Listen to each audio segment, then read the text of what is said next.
It's a Blood Red podcast courtesy of the Liverpool Echo. I'm Guy Clarke. Welcome along. Carabao Cup cancellation, training ground shutdown, and a Reds reunion at Villa Park. It's been some week for Liverpool ahead of Shrewsbury's trip to Anfield. We'll dissect the week that has been. We'll check in on the latest transfer rumours, and there is plenty more to get into. To do all of that, we have the chief Ian Doyle, the Brownflakes boy himself, Matt Addison, and late off the substitutes bench, we have Patrick Smith. Patrick, debut outing on Blood Red. You enjoyed that one about Matt?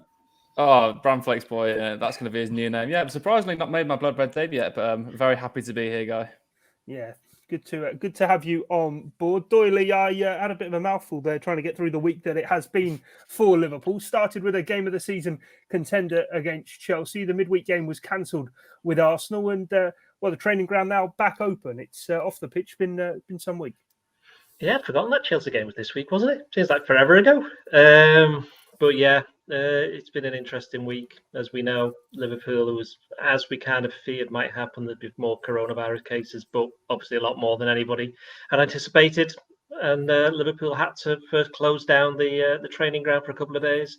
And then the game against Arsenal was called off. I mean, we can get into that a little bit later on. I know some people weren't too happy at it being called off, but yeah, I'm sure everybody's got their own little viewpoint on that, depending on who they support or how sensible they are as a human being. I'm sure I'm going to be asked about that.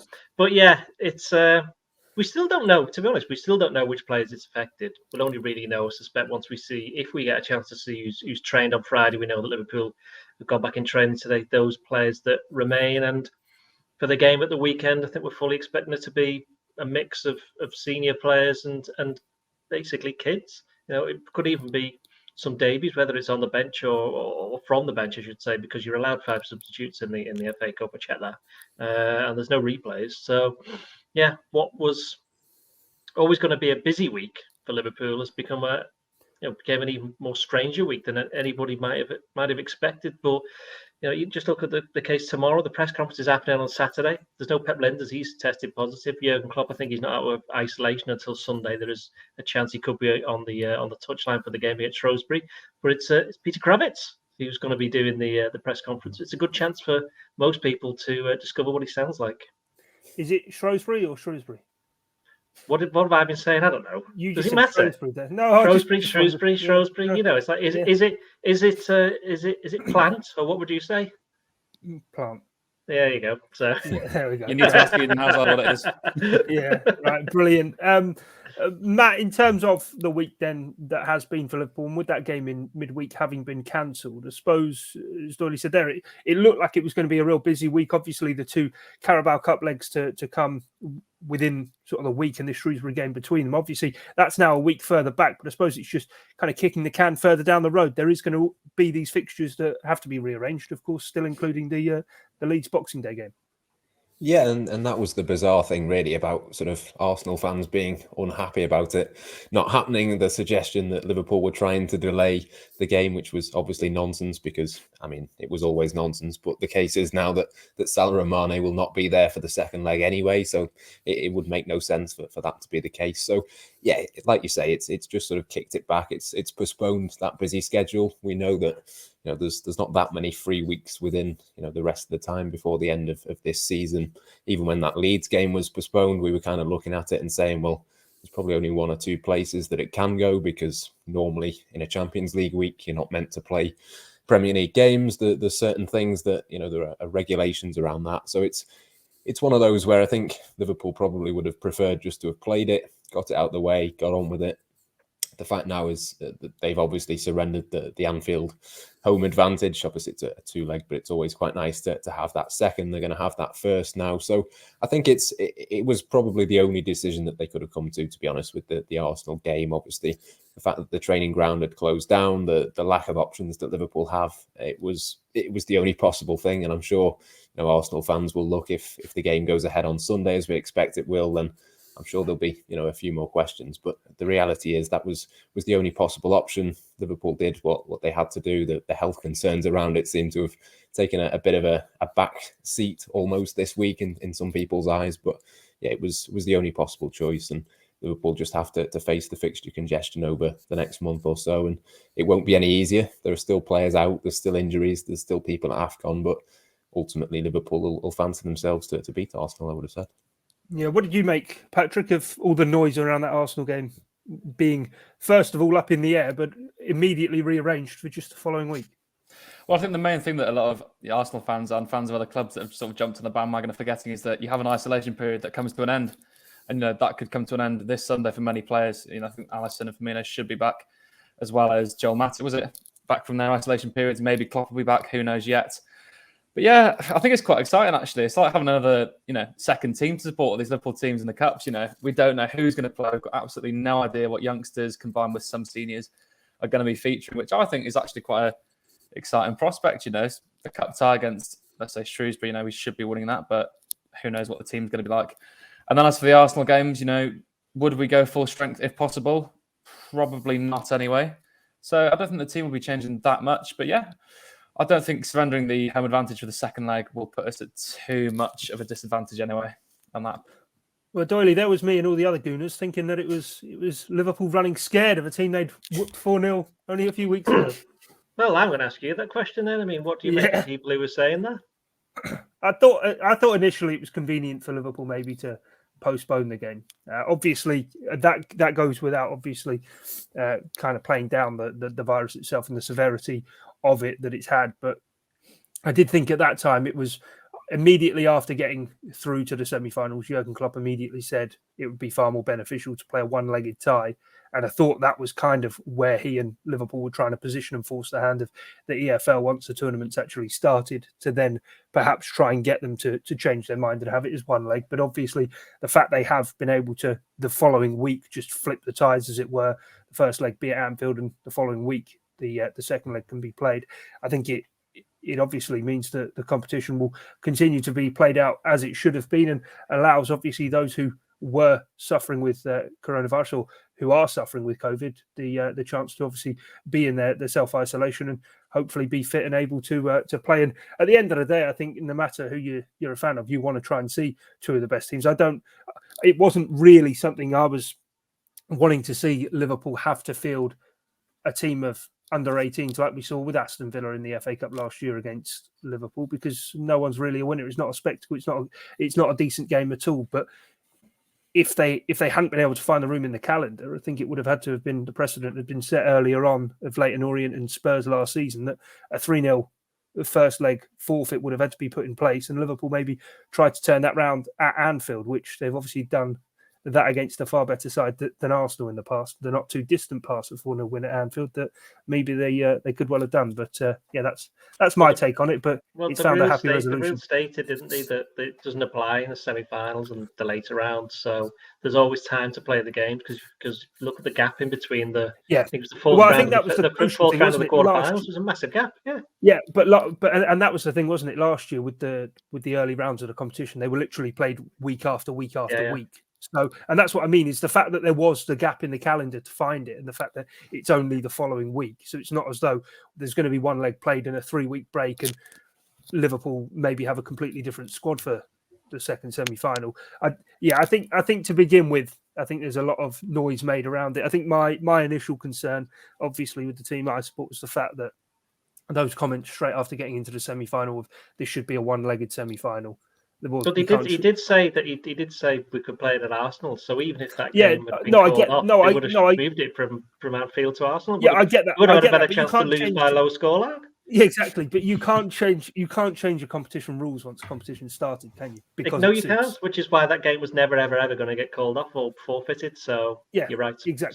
So basically, what you're saying is your fellow Arsenal fans who believed as though the game should have, Liverpool running scared, are actually wrong and should be taken outside. Is what you're saying?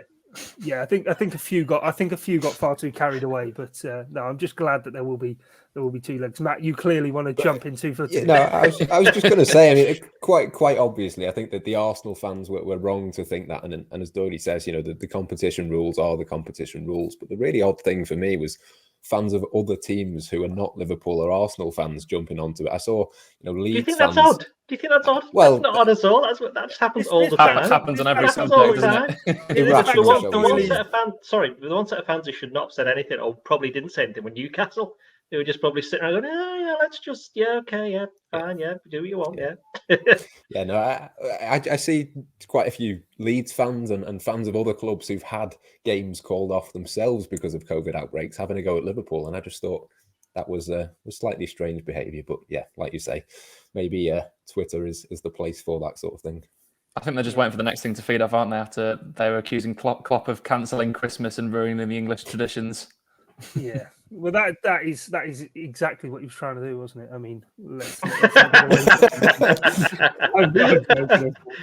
joking. We'll pass that on. We'll pass that message on. Yeah. Okay. Yeah, exactly. No, Doyley, in terms of where we are now, then what is the latest with Liverpool regarding the training ground today? It seems to have reopened and preparations well underway for the weekend's game. Yeah, well, they've said they've reopened it. The training today. They have been training today.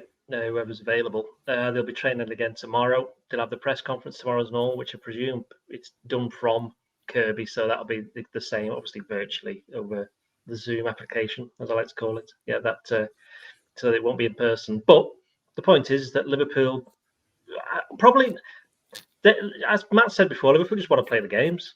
They don't want a big backlog because they would think that they would be involved in, say, the Champions League. I mean, obviously the league, whether or not it's as interesting as it could have been later on in the season, we don't know. But they want to be in the Champions League, so they don't want to get stuck with all these games, and they want to be in the FA. They want to be in. That's because the other game has to get arranged is the date, the League Cup final itself, because whoever gets through that Liverpool Arsenal game can't get played. So that's another game along with the Leeds one. There are weeks where they can do it. I'm not too concerned too much just yet, but they're out to play the game. They want to play Shrewsbury on Sunday. So while the team that gets put out will probably be pretty unrecognisable, you've got to bear in mind that, what was it, less than 2 years ago, Liverpool had the academy team out against Shrewsbury and beat them 1-0. Slightly different then, obviously, with them having maybe the first game against Shrewsbury where it was a bit of a mixture of youngsters and first teamers, which ended up 2-2, I think it was in the end. Yeah, it was, yeah. So I wouldn't be surprised if it's, in terms of the makeup of the team, it's not too far removed from that, but obviously the players will be different because quite a few of the Liverpool players that they've got or won't be available. So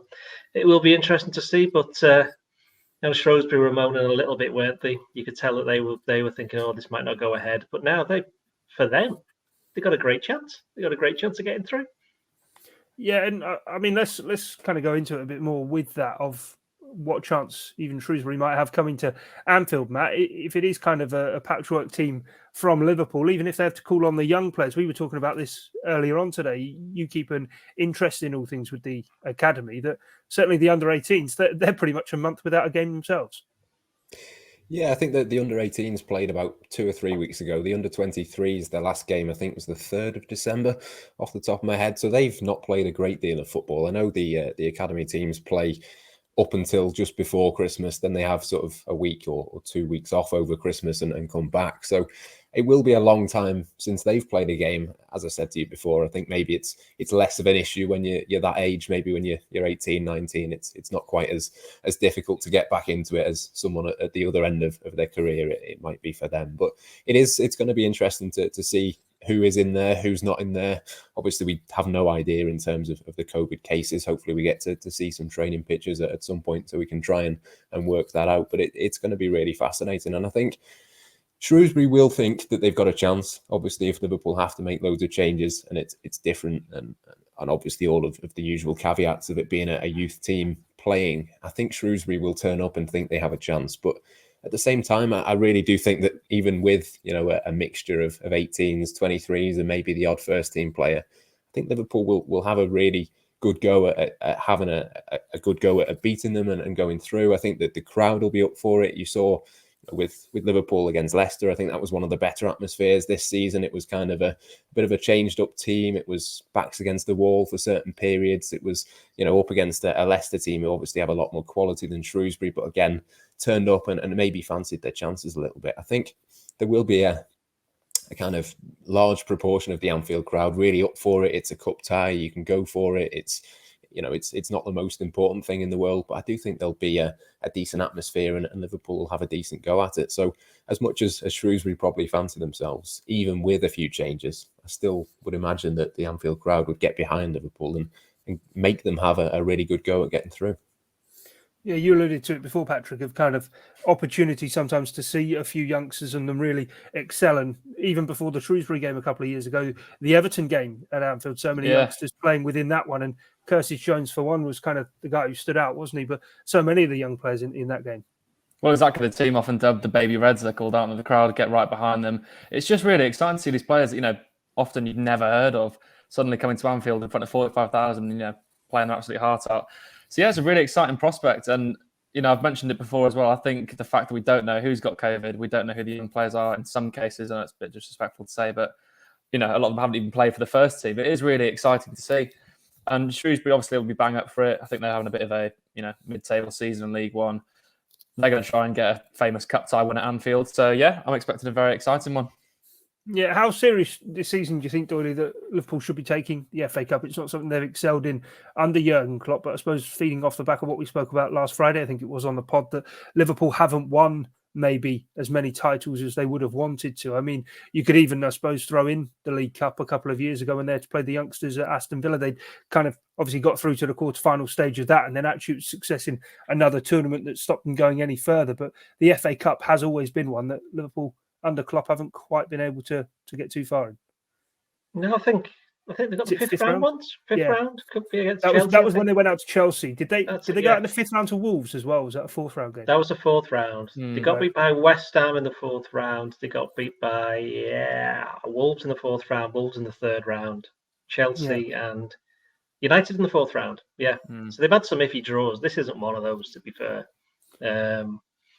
But I think in terms of how seriously they I think they would have taken it quite seriously had it not been for all of these positive coronavirus tests. I think the fact that Liverpool are through to the semi-finals of the League Cup over 2 legs, I think that's going to be the priority this week, not the FA Cup game against Shrewsbury, which would have been interesting otherwise, because if none of this had happened, I think they would have ended up with quite a strong team against Shrewsbury, because they might not have played the likes of Van Dijk and Matip and people like that, because they would have played Canati and Gomez against Arsenal. And then, what Klopp's like, he likes rhythm. He doesn't want players to be out rhythm for too long. And he would have ended up playing them against Shrewsbury. So they would have had a very good chance of just no guarantee they're going to get through, but they would have had a better chance than they would do on Sunday.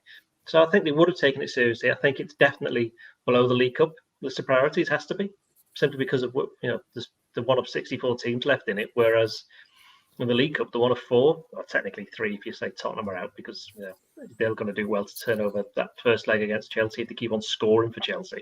I'm glad you said Tottenham there, because I thought when you were saying about going strong against Shrewsbury, I thought, go strong against the better side. But no, I wasn't going to say that. But I just think it's because of the way Liverpool are in the relative respective competitions. So I do think that they would have taken the FA Cup, and they might still. If they beat Shrewsbury, they end up getting a decent draw in the next round, which is 2 big ifs, But then I think they probably will, because there's no replays. They know it's going to get settled on the day. They know that they've got as good a chance as anybody against in a single game. And as I said before, if the league's not quite going to plan and City end up finishing about 50 points ahead, then they can prioritise a little bit. But they have to get through this game on Sunday, and it's not going to be easy for all the reasons that we've explained. Patrick, you seem to be nodding along there. Not many people agree with Ian Doyle, but do you? The League Cup the priority over the FA Cup? Yeah, absolutely. I think, it's a very good shot at a trophy. Why would you not want to go and see a team win a cup at Wembley? That's what football's all about. And, I'd be interested to see your thoughts, Guy. If Tottenham were to go through, do you think that would ignite Arsenal to really want to get to a final against Spurs, or do you reckon they'd be fearful of losing to their rivals in a final? No, I think one game. I think when you're Arsenal, it's one game at a time. Not to get ahead of yourself. So, it wouldn't affect selection. No. I don't think so. But Matt, what about yourself? Do you go along with that? That actually now the egg should be in the League Cup basket. Obviously, Man City aren't in that; they are still in the FA Cup. Yeah, I don't think that'll come into it too much. I think it's just a case of going for all of these competitions really when it's the best time, when it suits you almost. I think in previous seasons, obviously part of the difficulty that Liverpool have had in this tournament is the teams that they've come up against, they've had difficult draws. And I think it is fair to say, I know it's something that gets said a lot, and Manchester City fans don't particularly like it, but they have had favourable draws at certain times in both domestic cup competitions. I don't think there's too much arguing to be done there. So I think it'll come down partly to the draws that Liverpool get, but it also comes down partly, I think, to sort of situations within the Premier League and the Champions League. I mean, last season, the FA Cup wasn't a priority because Liverpool somehow had to get themselves into the Champions League. The 2 seasons before that, they were either well ahead in the league and wanted to go on and win that for the first time. The season before, they were in a huge sort of title battle with Manchester City. So I think this season, you'd fancy them to definitely get themselves into the top 4. Obviously, they can't stop working on that and they won't do that. But I think this season, you've kind of got a little bit of breathing room. Even if you say that the Premier League title might now be out of reach, you'd still fancy them to be able to almost coast into the top 4. You wouldn't expect them to be finishing outside of the top 4 places at the end of this season. And as a result of that, I think it gives you an opportunity to go stronger in some of the other competitions. So, maybe the circumstances this season are just a little bit different so that they can maybe go a little bit further in these tournaments. But again, if they get, Man City or Chelsea or whoever in the next round, things can change very quickly. Yeah, we're going to talk about transfers shortly, but before that, Doyle, just last point on the Cups that I wanted to kind of explore, and I've seen this theory floating around on social media over kind of the last week about Liverpool, that this side is very much geared and built to be basically a cup team and a knockout team that turns up for the big games knockout rather than over the course of a league campaign. We have seen brilliant one-off displays during this course of the season. Do you agree with that? Or do you think actually they have shown the vulnerabilities that actually within a knockout competition, more than anywhere, you can't kind of allow to come to the surface? No, and no. They literally won every single game in the Champions League. They've got through every round in the League Cup. They've only lost 2 league games, and one of them, okay, West Ham, they didn't play well at all, but against Leicester, they didn't play well, but they still had about 103% possession and missed a penalty. So I don't think there's anything that they should be alarmed in terms of they're more of a cup team than a league team, because I think in most other seasons they would be second or nearly top, because Manchester City are just this freaky money team that's unfortunately, if they were in, they'd win every other league. As I've said many, many, many times, every year Man City don't win the league, their manager should be sacked. No, but do you think there's more chance than maybe of Liverpool completing, a cup double this season than potentially hauling back Man City? Or well, you'd say yeah, because I don't think they are going to haul back Man City, and I think, as we've said, they have to beat Arsenal and then probably Chelsea to win one competition, and then they got another. They can only beat who's ahead of them at Shrewsbury, but as we said, we got the problem with this COVID outbreak and seeing who's there. I don't think Liverpool can look too far ahead in that sense, but to say that they're more of a cup team than a league team, or the other way around this season, is a bit daft, because they're up there in all of the competitions. So normally with social media theories, they are social media theories. Yeah, no. It was just one that I thought I would float out there. Matt, do you see where there's a point to be made? Certainly, I suppose, even thinking of the Champions League, the record that Jurgen Klopp's had over 2-legged games, that actually this side is maybe built to have success in that competition. I get where people are coming from, but I think it's slightly easier to say that at this point. Obviously, it's better for Liverpool to focus on the cups now that the league is gone. But I don't think if you'd have said that same question at the start of the season, that maybe we'd think about it in the same way. I know it's something that was kind of thrown at Liverpool before they went and won the league title. I mean, we shouldn't forget that they've had 2 back-to-back seasons where they got pretty much 100 points, won the league in one of them, were incredibly unfortunate the season before. It was kind of something that was a criticism thrown at them before that happened. I think since then, they've obviously dropped off and not reached those levels. And it's maybe just the easiest thing to go back and throw that at them again. But yeah, let's not forget that they have actually won a league title. It's not as if they've not done that. It's something that they have proven to be able to do. Finished third last year with me at centre back. Did you get a game in the end? Yeah, I was there. Didn't you see that one? No. West Brom. I told Addison to get up. I'll stay back. Right. Yeah, no, I didn't see that. Anyway, I do think that the thing this season is that it's more the league has got competitive as a whole, particularly this year. We've also had 100-point seasons and not won the league that unfortunate season. But I think other teams now, look at West Ham. They're as close to us as City are in 5th. You'd have thought that was happening 2 years ago. But yeah, I don't think we're a cup team, but I think this season we're going to have to be, aren't we? Yeah, back in your box then, Guy. Right, okay, no worries. Blame the internet. Yeah, exactly. Yeah, no. On to transfers then, and the most eye-catching deal of the January transfer window does have a partial relevance, I suppose, to Liverpool. Reunion of sorts at Villa Park, Doyley. Steven Gerrard bringing in Philippe Coutinho. Ever since he left Anfield, it's been talk of him returning to the Reds. Not going to happen now, but he's back in the Premier League. Yeah, no, not by you, obviously. No, he's back in the Premier League. You glad to see him back? I'm glad to see him back. He's really good. I'm also glad to see him back at Aston Villa because it means people can stop talking about him going to Liverpool.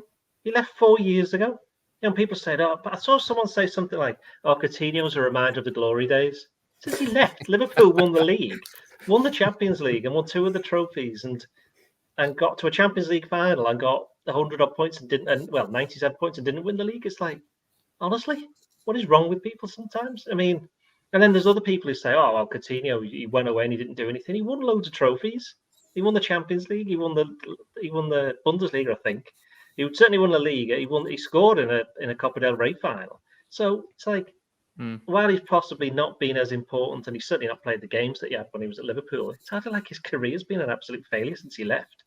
I mean, people might say, well, if he's at Aston Villa now, that's not a very good sign. But, you know, he's somebody who, you know, he's with Steven Gerrard, who he played alongside, and he's got massive respect for, and it goes the other way. And I think he's instantly become Aston Villa's best player. And I think if they've been, I know they got the Buendia came in, but he's not quite the same player as Grealish. I think Coutinho's a lot nearer to Grealish, or rather, Grealish is a lot nearer to Coutinho, is the way around it should be.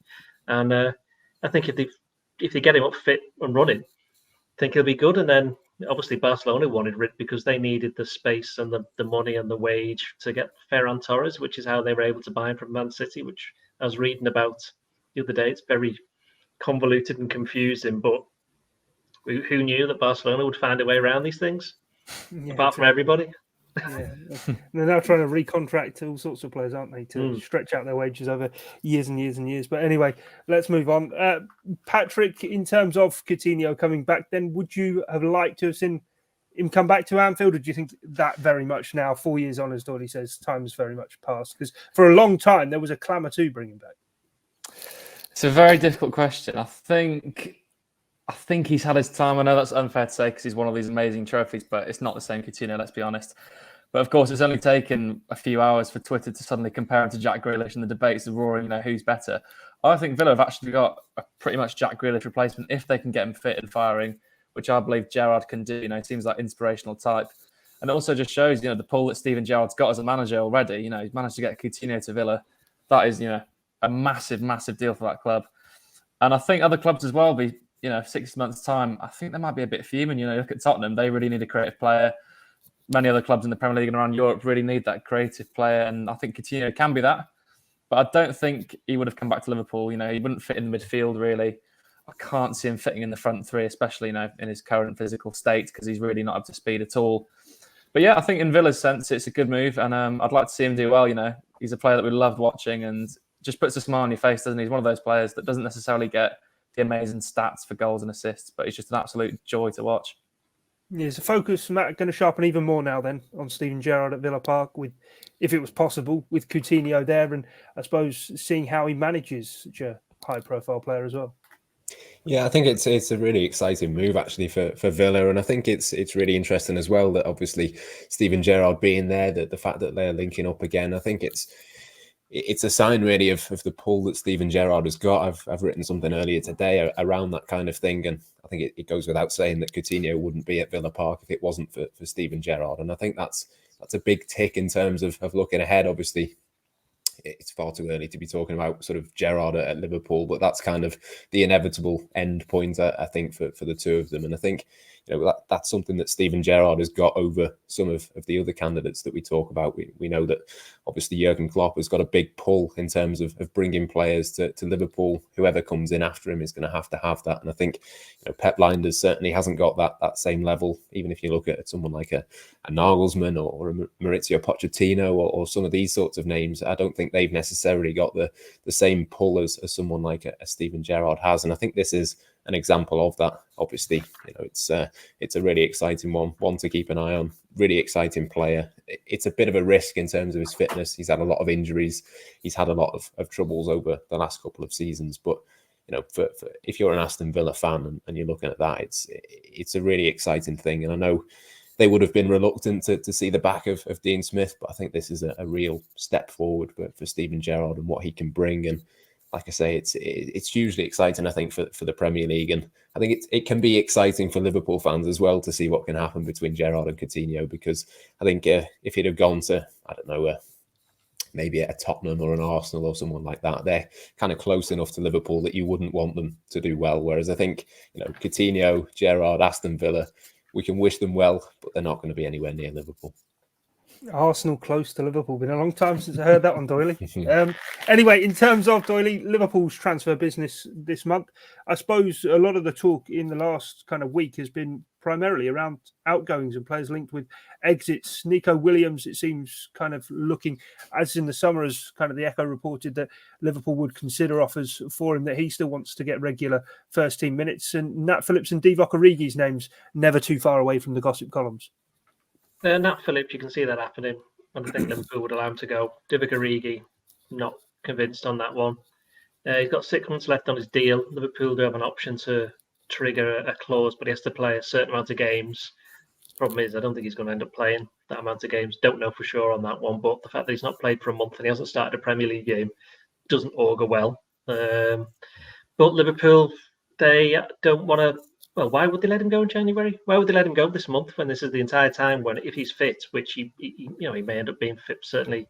He could even be fit for Sunday. I'd be surprised if it was Sunday, to be honest, but he could be fit for Arsenal. We don't know yet. I have to wait to see what happens with training when we finally get around to speaking to Liverpool again after having not spoken to them for a week. But Origi, certainly there was some suggestion that Newcastle might come in with a £7 million bid, but they've just bought Kieran Trippier for 12, going up to, we understand, 25 million, and he's in it. Atletico Madrid are exactly the same position where he had 6 months left. Plus, Atletico could trigger it another year if he played a certain amount of games. So, I don't think they're going to be getting him on the cheap.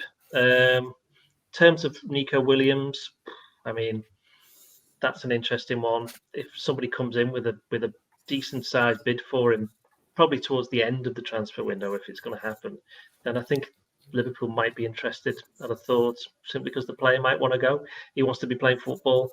Wales have got a big World Cup qualifier coming up in March. He wants to be involved in that, and if he's playing football, he's got a better chance of doing so. But because the situation is at the moment, possibly he might be playing a few games over the next couple of weeks anyway. Even if this COVID outbreak hadn't happened, he'd been playing in the League Cup. He could probably be playing in the FA Cup as well, so he'd have a chance. Yeah, a man with double interest regarding Wales and Liverpool. Patrick, in terms of Nico Williams, brave of him though, isn't it? For a young player who has looked as though he's got the making of having that breakthrough at Liverpool, maybe not to ever be a real first team regular, but he's performed so well for Wales. He's performed well in the League Cup, certainly this season for Liverpool as well. It is brave of him to kind of come out straight away, and it doesn't kind of seem to be a loan move he's angling for. He'd be more than happy to move on permanently. Yeah, I think Nico's problem is, he's best as a wing-back, which when he plays for Wales, he's absolutely outstanding in that right wing-back spot. And then for Liverpool, he's either playing right-back or on the wing. And, he's neither here nor there when he's playing in both of those positions. I think, ideally, he'd get a loan move away to get some game time. But I don't think he'll be massively pushing for it because his main threat for the position in the Wales national team is Connor Roberts, who himself has not been playing at Burnley that much. So I think Nico, isn't feeling too worried at the moment. I think he might stay in that regard because I don't think he needs the game time to make the World squad. I think he's pretty comfortable to get that position anyway. But yeah, I don't think I'd be selling him permanently. I think he could be an asset of Liverpool in the future if he can get some game time together, which a loan move could be helpful for him. Yeah, and what an Origi, Matt. Agree with Doyley there that what was it? Wolves were interested far more than £7 million, wasn't it? Way back when, now that was being spoken about, probably 2 or 3 seasons ago that was being talked up. But I suppose for Liverpool, it's get through to the summer and revamp the forward line then. Yeah, exactly that. I think you can't be letting anyone go at this point in that sort of area of the pitch and leaving yourself exposed. It's one of those things where I think if an absolutely mega offer came in, then maybe you'd think about it, and maybe there might be someone that could therefore be available that you could bring in as a replacement. But it just doesn't make any sense, does it, to not bring him in? I know he's not played much in the league, but he's made a couple of Champions League appearances. We've spoken about potentially going as far as they can in the domestic cups as well. I think there will be opportunities for him to play it at certain times this season, and to let him go now would just be daft, wouldn't it? You don't want to leave yourself with only Takumi Minamino as backup. If anything, Liverpool need more, not less. So, yeah, I'd be very surprised if they let him go. But, who knows with the money that Newcastle have got? Maybe if they put a ridiculous fee on the table, then possibly it could be tempting. But you can't really see that. I think they've got enough transfers to be doing without thinking about Origi and getting involved in ones that clubs don't particularly want to do. I think they're probably going to be buying an entire new back four, maybe a midfielder as well. It's probably not necessarily going to be the first priority for them. So, yeah, I'd be surprised. Yeah, we'll have to wait and see how it plays out. Right, we're not going to do a team selector because we don't. Frankly, we don't know who's going to be there. Well, we can have a guess. We can have a guess. Go on then. Should we do a team selector? Let's have a guess then. Yeah, all right. Who's in goal? Should we have a guess? Yeah. Yeah. Who's in goal? Okay, right. Let's have a guess. Right, this is through not knowing any of the players. Well, okay, right. We know that there's probably going to be 6 players available. Right, so you've got to have Alisson, Matip, Van Dijk, Fabinho, Firmino, and Jones. So there you go. Got a goalkeeper, 2 centre backs, 2 centre mids, and a forward. So you need another 5. Right. So, would you not give someone else a chance there? Maybe another keeper. Well, Tyler Morton will play. So there's your midfield. Right, so Fabinho, because he's been talking to the website, so you'd assume he's okay back training. So there you go. There's 7 players. So you need another 4. Nico Williams, right back. We've been speaking about him. If he's fit and he's available, then yeah, you could have one of 3. I mean, if Andy Robertson's kept away from the first team when he was, when they went on the journey to Chelsea, why would he be there? Because he was suspended. Then he might be okay. So he could play left back. We're just guessing here, of course. I do think there's going to be more players playing for Liverpool. Again, okay, let's put it this way. There's more players who will be available for Liverpool than we think. That doesn't necessarily mean they're going to play, because we've seen certainly with Fabinho and Van Dijk, they came back from having suffered coronavirus, and while by all accounts they didn't have hardly any symptoms, I don't think it's a coincidence they've not played particularly well in the 2 games since then. I do think we're only going to find out over time. I've said this before. We're going to find out over time what impact it's had on professional athletes. We've seen what impact it has on everyday, for a better phrase, everyday people. But these are top athletes. It's going to be more noticeable with them if they're always performing at these high levels, and then suddenly they're not. There has to be a reason for it, and I don't think it's a coincidence. That said, if they played 5 of them, we still got 6 players to pick from. So there'll be enough. There'll be enough around. That's why the game's going. Myself this week, Doyley, but yes, I know. The brown flakes have kept me going. So have they really? Brown flakes, orange juice, has that helped? No. Anyway, Matt, lime sip. Well, that lime sip. Yeah, actually, that has. Sean Bradbury's. That has actually helped. Yeah. Matt, rather than poke fun at you, do you want to fill in any of the blanks forward line?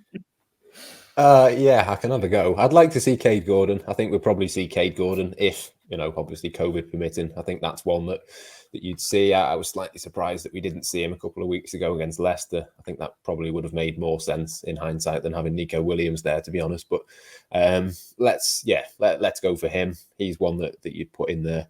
I think there's probably going to be 1 or 2 youngsters, probably more on the bench than in the squad if possible, or in the first 11 if possible. But it's impossible, isn't it? Without sort of guessing at who's got COVID and who hasn't, I'm not really too sure. Well, apparently that's what we're doing, according to we just guess. What we could do, I reckon Origi's playing the centre forward.